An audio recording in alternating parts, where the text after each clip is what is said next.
My name is Nick, and I'm the director here, and I want to thank you all for a fabulous weekend. And I hope you guys had a great time, and it is my honor to introduce our keynote speaker this afternoon, Atina Diffley. And I'm gonna read. I don't usually do this, but I have Energy Fair ADD right now, so I want to make sure it's all going well. So many of you some of you here probably know Atina because she used to live in a small cabin up the road here in Polonia. Who knew Atina at that time? She says not to talk to anybody else here. If you know her personally, she's rebranding. So she says she now does health and safety stuff for the USDA, so she doesn't want her history to come back and haunt her.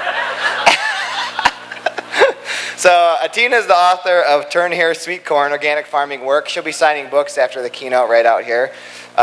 She's an organic farmer, educator, activist, and author of the 2013 Minnesota Book Award winner. And it's a memoir based on Atina's life running the Gardens of Egan Organic Vegetable Farm. Atina's advocacy has addressed the pressures of suburban development, biodiversity, and habitat loss. She successfully led a legal and citizen campaign against the notorious polluters, Koch Industries, and she won,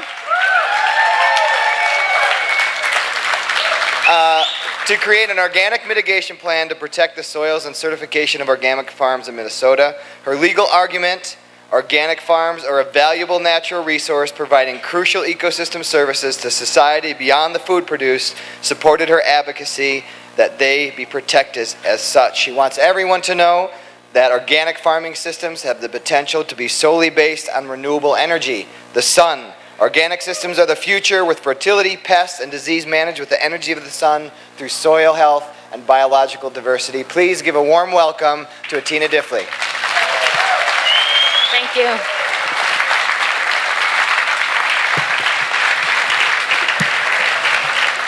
Well, I thought it was a big enough treat to just come here and to be honored with the dance before really moved me, because Art's message in that dance that I felt was that we're all together. We're all in this together, and we work on this all together, regardless of our age, our background, our religion, our politics. And that's what it's going to take, all of us working together. I want to start, since it's Father's Day, by telling you one of my earliest memories is also a memory of my father that I know many of you will resonate with. It's following my dad in the garden, stepping into his big footprints as he steers the rototiller, my feet bare. And I'm young, I speak, before I'm articulate, before language, the English language, and articulating things blocked my ability to just sense. And for all of you who've been in that same relationship with the garden and this food that feeds us, I mean, you know that smell, that first scent coming off the soil in spring, those birds hopping around pulling worms, and the sacredness of that. So thank you, fathers in this audience, for sharing that with your children. That's my Father's Day. Thank you.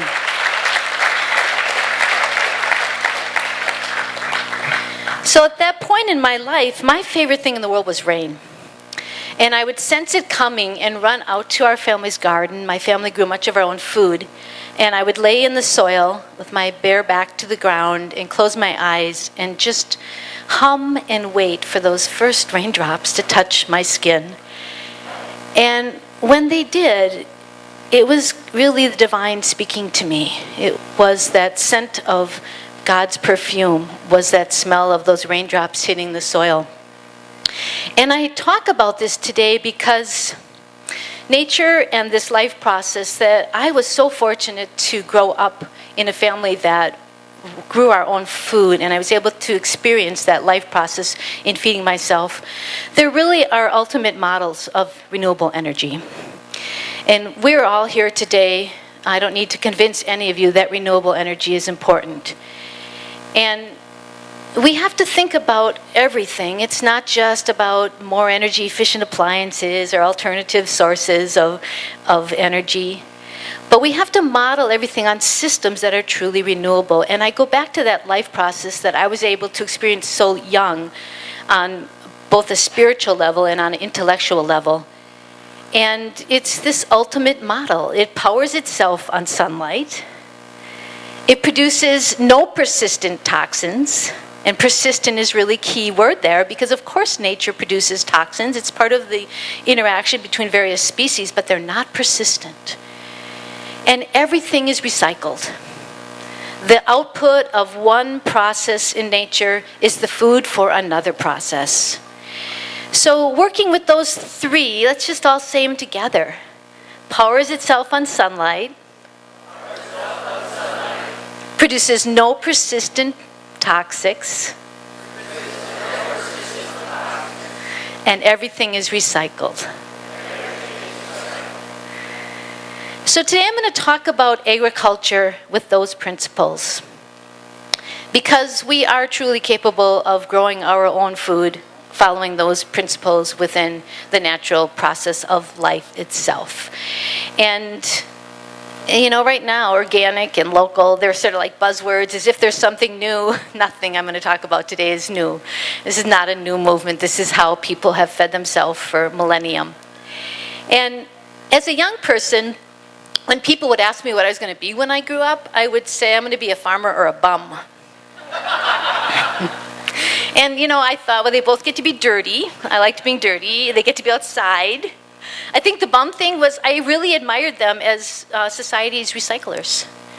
You know, I had this vision as a child of them eating out of dumpsters, and I saw that as recycling. So these kind of, you know, powered on sunlight, being outside, no persistent toxics, recycling, they became sort of models for me. And I was really joking as a kid when I said that. It really wasn't till I left my parents' home and I was living in Milwaukee buying food from a grocery store, I couldn't eat the food. I had grown up on real food, and all of a sudden I was eating this grocery store food, and it had no life to it. It was flat. It was the mid-'70s. We didn't have easily access to good food. And that was really when I realized I was going to have to be a farmer to feed myself, and I wanted to feed other people. So I really came to farming from this desire to feed other people good food. And I was very fortunate to land in Stevens Point for 2 years on my journey to becoming a farmer, because I got to be the Stevens Point Co-op produce manager. And not only did I be part of this incredible community, but I learned how to satisfy a buyer. I learned how to think about someone's needs other than myself as the farmer, and it really served me years later when I did become a farmer. So I want to hop forward to my early experience as a farmer, because I was young, I was really idealistic. When I thought about wanting to be an organic farmer, I was thinking in terms of what I wasn't going to do. I wasn't going to use toxic pesticides. And I sort of centered it around that. But I had no awareness of ecosystem services or biological diversity, which are now buzzwords just in these last few years. But, you know, until a few years ago, as a society, we weren't saying those words on the radio, those phrases. But that was entirely how our farm was functioning. My husband started farming on his family's land in the early 70s. At the time, he was one of the last farms left in the community of Egan, which had been the food source for the Twin Cities, St. Paul, Minneapolis. It had been a community of small farms, 10 to 20 acre farms. Pretty much everyone farmed and grew something. They had a few animals, they had vegetables, they had delivery routes to people's homes, they sold at farmers markets. That was the food source for the Twin Cities. He was born in 1949, and through his childhood, he witnessed the collapse of that system. So that by the time he came of age, there was only 2 farms left in the entire community. It was all suburban development. So he had a really keen sense of a logical food system, and that it is a system, and it involves a lot of people. And he wanted to recreate that. But in the early 70s, there wasn't a whole lot of information on how to farm organically or any of these sorts of pieces of information that he needed. So he and other farmers like himself, you have many in your community. I had the privilege of staying at Arthur Farms last night, who were an early organic farming pioneer. They had to figure out how they were going to do this. There was not a real model for them. he went back to the old timers in his community and asked them, how did you do this before the chemicals? And they exchanged information with each other. Information was very freely shared. And it's one of the beautiful things about this movement is that people share information. They don't keep it to themselves. So he designed systems for his farm that worked there, and I joined him in 1985. And when I did, I was young, and I thought organic farming was really easy. I didn't get the fuss. It was hard work physically. You know, we planted, we harvested, we weeded. But the way we managed our pests and our fertility and our water and disease, that was the part that was relatively easy for us because the farm that we were on was still intact. It was a 120-acre farm. There was about 40 acres tillable. It had never had chemicals on it. And those 80 acres that were not being tilled were still in the habitat of the native ecosystem that was there before my husband's family settled that land. It was still preserved. So next to every field, there were flowers, there was fruit, there was grasses, there was all this habitat for all the beneficial species that were part of our farming system. And they were very invisible to me. I really didn't know anything about them. And those early years of farming for me was a first learning, and the learning started through the ecosystem relationships that we intentionally did. I gave a great example on the Larry Mueller show the other day of how we managed zucchini mosaic, a disease in our squash crop. It's, if any of you grow zucchini, it gets little bumps on it, and it's a disease called zucchini mosaic, and it's vectored, spread by aphids. So the aphids themselves didn't cause us any problems. It was the disease they carried. We didn't need to get rid of the aphids. We actually wanted the aphids in our system because they were food for the beneficial insects that we wanted to keep there. It was just the disease they vectored. So we planted wheat around the field. And when the aphids would enter the squash field, they would first chew on the wheat and clean their teeth. So it's like a toothbrush. And that was when I started getting a sense of this just interconnectedness between all the different species and how to create a really healthy organic farm that was renewable, we really had to be observant. We had to understand what other species were there. We had to create spaces for them to be in, food for them to eat. I really started to understand it one day when I found a cabbage loper. If any of you have grown any brassicas, broccoli, you know, the little green worm that you get in there. And it had little, all over its body, it looked like little pieces of rice coming out of it. And I had no idea what it was, and I brought it in and showed my husband Martin. And it was a parasitic wasp that laid its eggs in that worm. And when the eggs hatch, it kills the worm. So again, it was this relationship between this worm and these beneficial species that had habitat on this farm because it hadn't been destroyed. So we lived there, we had kids, and having those kids on that farm really was holy for me because they were able to have that same relationship with the divine that I'd had as a child growing up and seeing the life process. And it was very sacred to them. Next to every field, they had special forts, holy places that they called their own, and they went to for solitude and for advice from some spirit that was bigger than I could have described. We were really a family farming together, not just a farm family. And then the sky kind of fell out for us. And what happened was we only owned 1 acre. That farm was owned by cousins of Martin's. And as I said, we were the last of 2 farms left in this community. So the day came when the school district wanted 20 of the 120 acres. And you really can't say no to the school district, so that land was sold. And at first we thought, well, we can just continue to farm here. We still have 100 acres. But then the sewer and water to service the school crossed the rest of the farm.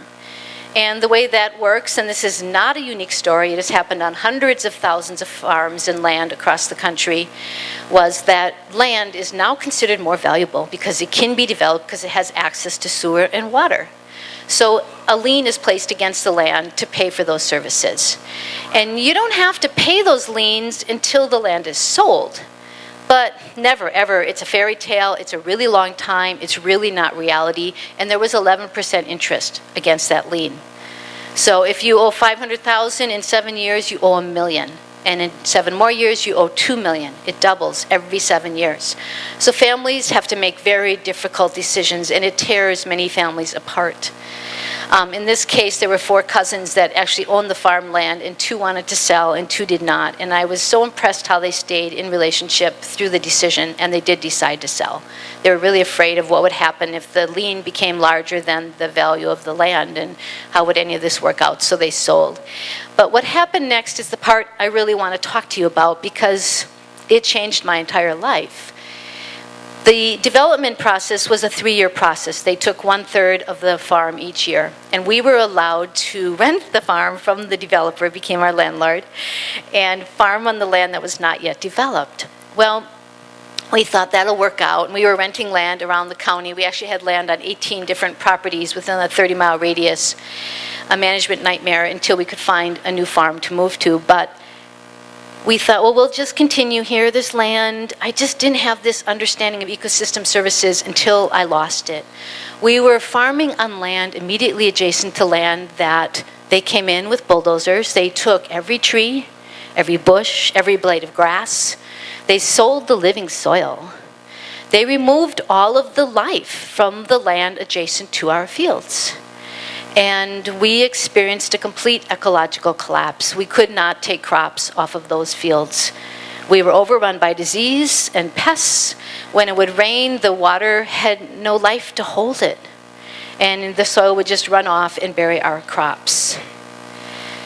So I started getting this understanding of how utterly dependent we are on the ecosystem, that we just take so for granted. Even those of us who are aware of it, I was seeing these relationships we had. I was seeing those parasitic wasps. I was seeing how the wheat was cleaning the aphids' teeth, and many, many other systems that we had in place. But I didn't get it at this heart level, how utterly dependent we are, and how we as humans and as a culture think we can just do whatever we want out there and it'll be okay, and we can't. And there was something even deeper that really affected me at that point in time, and that was my children's experience. Because this was the land where they learned about the divine. And they were experiencing that the divine would not always be protected, and that their parents were not all powerful beings that could protect them from everything bad.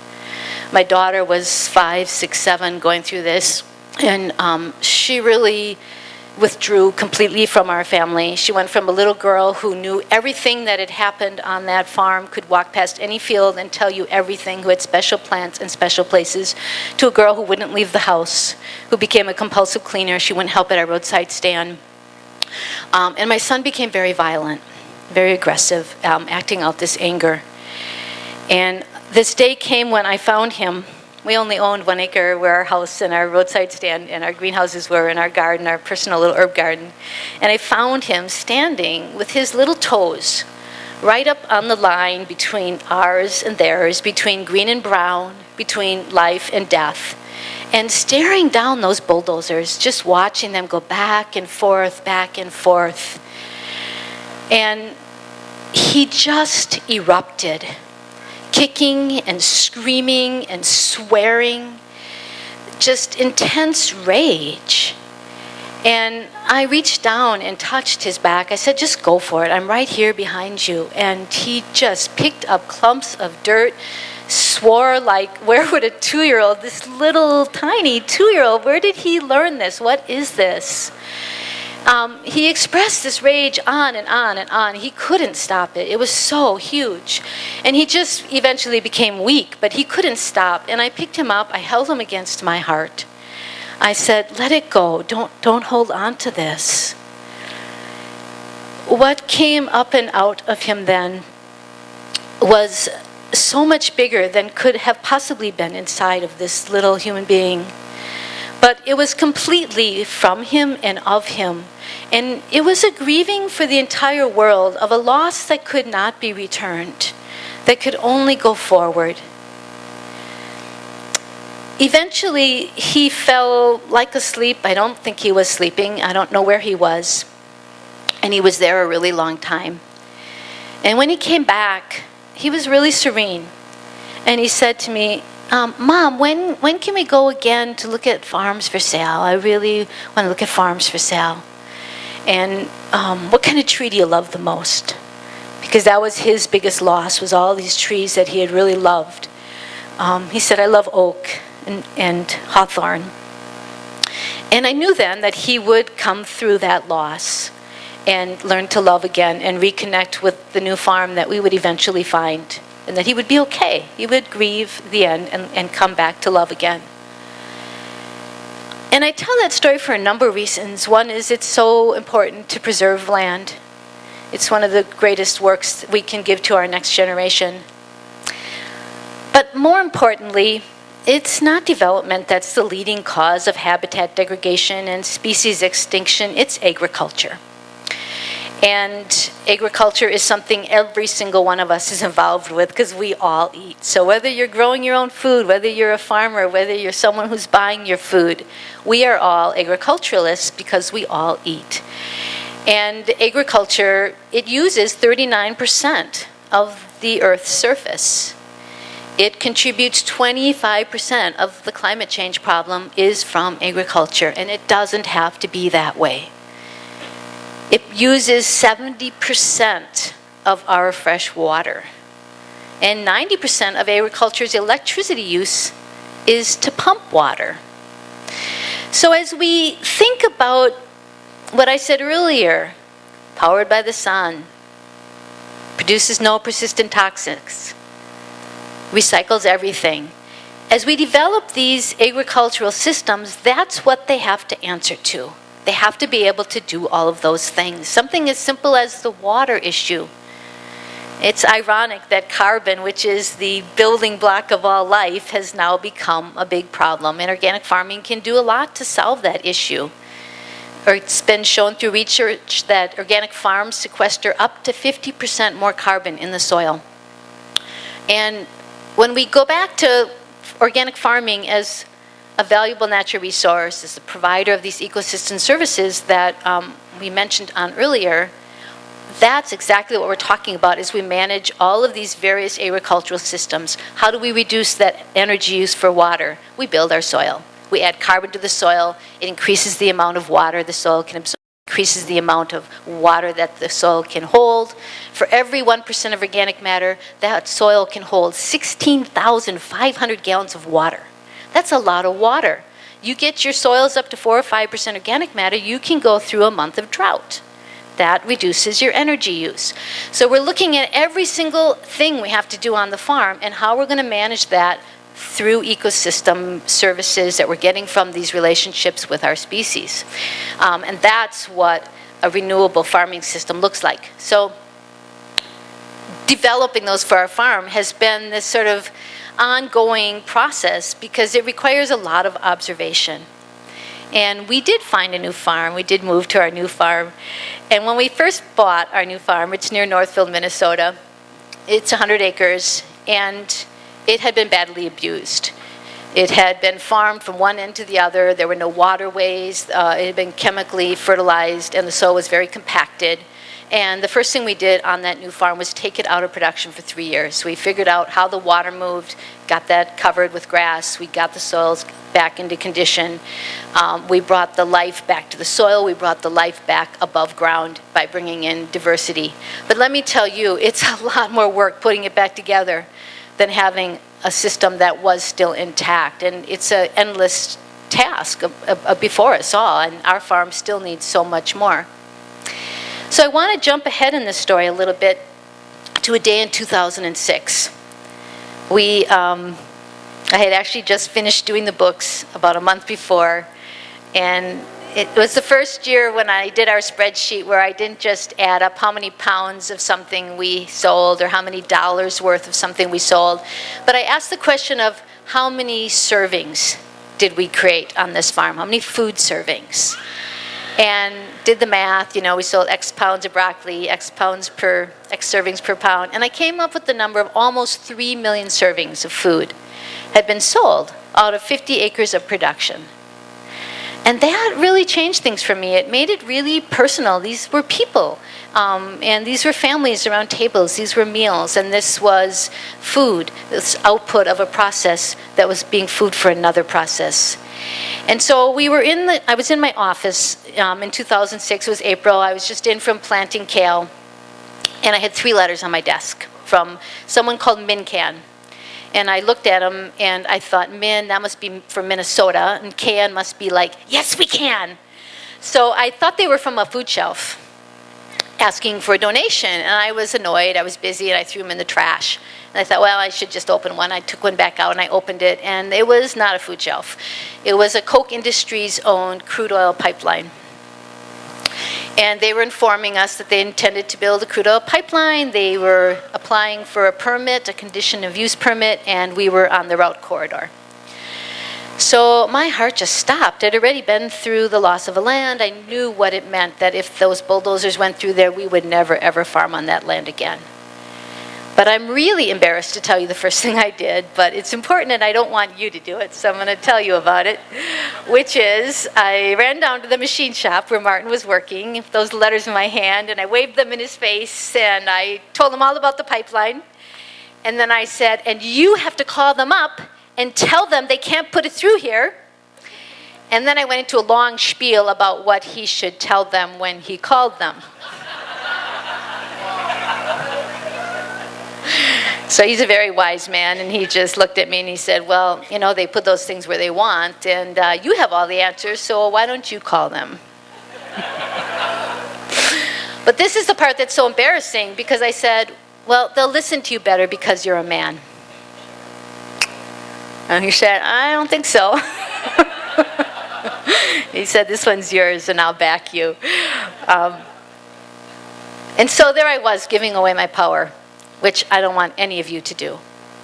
But it was really scary, and I thought, well, what do I know about crude oil and Public Utilities Commission and the legal process? It was terrifying to me. I know about organic farming and soil health and how the soil health relates to human health. That's what I knew about. I thought it had nothing to do with oil. But then I thought, well, maybe it does have something to do with oil, and I should do a little more research. So I got online and I started reading, and I found what was called the Agricultural Mitigation Plan, which was the plan that the pipeline company uses to describe how they're going to cross a piece of agricultural land, dig it up, put their pipeline in, and put it back together just like it was before. Yeah, I bet you want to know how they're going to do that, right? I wanted to know how they were going to do it. I started reading, and I came across the Mincan pipeline will not allow more than 12 inches of topsoil erosion. That was a mitigation plan? 12 inches, and not knowingly. Does that mean if they weren't looking and it was actually 20? Well, we weren't looking, sorry. That's when I stopped giving my power away. That's when I got really mad, and that anger is really good. I hope all of you get really angry and use it to fuel yourself. Sometimes sunlight doesn't work as our only fuel as humans, and we use anger. So I decided I needed to learn more and intervene in the legal proceeding, which was a huge experience for me. I've never done anything legal in my life. Yeah, I meant that both ways. As a small aside, I was making a joke to the fellow who introduced me that it's so humorous that I teach food safety now, because when I lived here, I would have peed just around the corner of this tent. And now I teach food safety. And I went to the outhouse before I spoke today. So intervening in the legal proceeding was a really fascinating process, because it really boiled down to 3 parties to the case. Garden's Vegan, the name of our farm, intervened. So we were a party to the case along with the pipeline company and along with the Department of Commerce. There were 3 parties to the case. We all had the same right to speak in this hearing. And the hearing did 2 things. It was the right to put the pipeline through. So the pipeline company had to prove that the oil was needed. And it was also the routing permit. And they did them both simultaneously. Sometimes they do them separately. Sometimes they do them simultaneously, which is what they did here. They were in a rush to get it through. So it was really hard to find an attorney. I got on the phone with a list of eminent domain attorneys, started down that list, and every single one I called said the same thing. They said, I told them my spiel. They said, hold on a minute, we'll check our records, and they'd come back and they'd say, I'm sorry, we can't help you, it's a conflict of interest. So guess who tied up all those attorneys with a little retainer that they never used, so nobody could hire an eminent domain attorney in the Twin Cities area. So I started with a list of environmental attorneys, and it was about day 5 when I called Paula Maccabee, and her response to my by then well-practiced spiel was, Garden's a vegan organic farm? Crude oil pipeline? 12 inches of topsoil erosion? This is going to be fun. Yes. And she's like this tall. I'm only 5'3", and she's like that with me. I was like, yes. She wears red shirts. One day when we were in court, she told me to wear something peaceful, and I showed up in blue, and she showed up in this bright red. So my first conversation with Paula, we discussed our goals.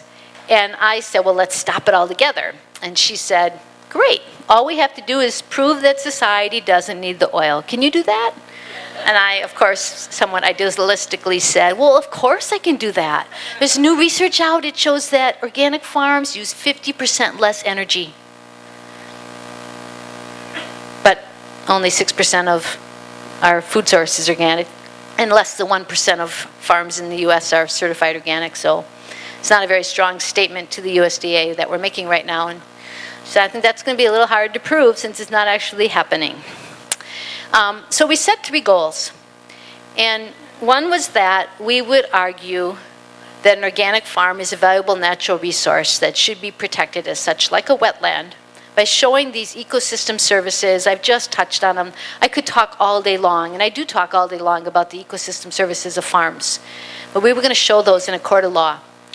And because we were arguing that it was an organic farm is a valuable natural resource, we would argue that they should be avoided when feasible.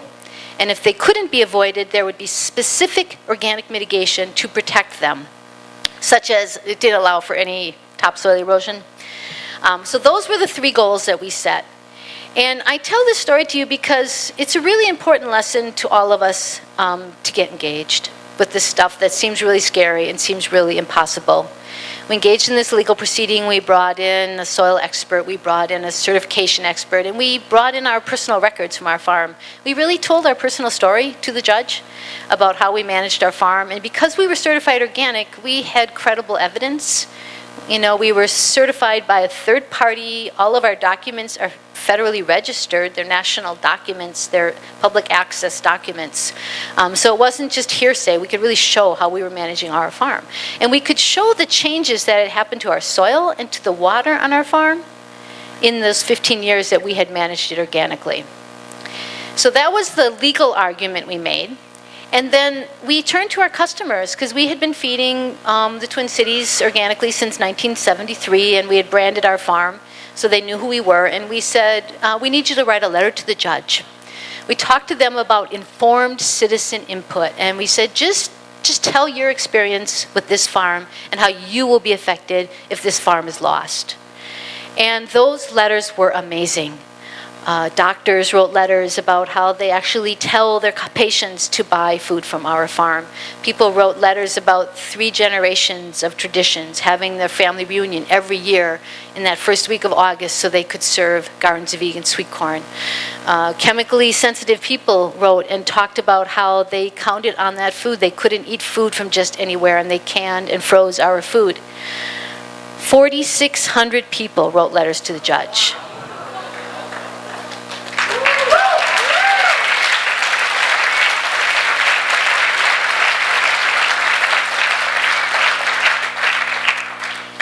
In the process, they not only talked about our farm, but they actually educated the judge and the Public Utilities Commission. They didn't know anything about organic farming. And it came to me in that process that, oh, we're the experts on organic farming. They're the experts on this utility process, but we're the experts on organic farming. You're the experts in the things that you do, the things that you know. And that's what citizen input is. I have been watching that judge ever since this case, and we have changed the decisions she makes. She makes decisions now that are benefiting the environment. One of the things she added to this particular case, the Mincan case in the routing permit, is she added that any landowner, didn't matter if they were farming or a homeowner, organic or chemical, it didn't matter, they had the right to say they did not want chemicals used on their easement. Now, I never thought to ask for that. There was a list of things that I was asking for as a party to this case, but I didn't ask for that. And she came to that after getting educated. And so I want you to know that. These letters you write, sometimes it feels like we're just, is dropping this, a pebble in a huge, giant ocean, and it feels so futile. But altogether, these letters really do add up, and they're a really big part of educating. And all of these huge things that we need to change, they're going to take a lot of people. It's really a David against Goliath. My attorney at one point said, Koch Industries has a lot more money than you have, but you have the people. And that is what it's going to take. It's going to take all of us. And I just really want you to go home with that in your hearts, that we eat, relate, and advocate for the land that feeds us. It's really of utter importance, and that we do it all together as a team. And it changes far more than you will ever know. It changes your children's life and their children's lives. So we did accomplish all of our goals. We created a mitigation plan for the state of Minnesota. It's now standard practice. In fact, Wisconsin has adopted it. They adopted it a year after, and it's prevented some organic farms from being crossed. Did it stop the pipeline? No. We were very clear on what our goals were, and we didn't feel we could stop that pipeline. Did it educate the Public Utilities Commission big time? And it affected how organic farms, it gave them another tool to fight, and it brought a lot of awareness to organic farming systems being based on renewable systems. And as I close up my comments, I want to talk a little bit about the book I wrote. Because I came to a point in my life, in 2008, we actually sold our farm business to the Wedge Co-op, one of the customers that bought our food since 1972. And we sold our name, The Garden's Vegan. We sold our equipment. We did not sell our land. We couldn't let go of the land. We were really connected to that land and still live there. But in that process and moving on with what I wanted to do next with my life, I really realized the importance of stories and being a model to other people. So when I decided to write a book, and was really I never wrote anything before, I knew nothing about writing, and I took classes, and I had the fun of learning, I realized that we really have to tell our stories. That by telling stories that people can feel and identify with, that's what changes behavior. So all of you really have this opportunity to talk to other people in a non-judgmental way. You can share your experiences, something you once believed, something that happened to you, what you believe now, and talk about yourself, make it about yourself. They don't have to get as defensive. It's a really great way to do education of other people. There's actually a video online called How to Talk to Climate Change Deniers. What was your first thought? Mine was, why bother? Which was not a healthy thought. Because the bottom line is we have to stay in relationships. And it's through those relationships that we really have the opportunity to affect other people's behavior and thinking and affecting this entire issue before us, and that we're all together on. But they really go through that in that climate change video about talking to other people and just sharing your own experience. So as you go out from here and continue to enjoy the Energy Fair, I think the motto of the Energy Fair is great. Resistance is futile. So we're all part of this. And I know many of you eat organic. If you're not eating organic right now, I encourage you to start or eat some food organic or have a relationship with an organic farm in your community. Are there any organic farmers here today? Great. Please support these people. They're really the leaders how we're going to feed our populations in the future. And so much of the information that we have about how we're going to change our farming systems is coming from really small organic farms, being shared and then moving into universities and getting researched out. And it's just so satisfying when we get organic research from universities that affirms what we already had observed on our farms.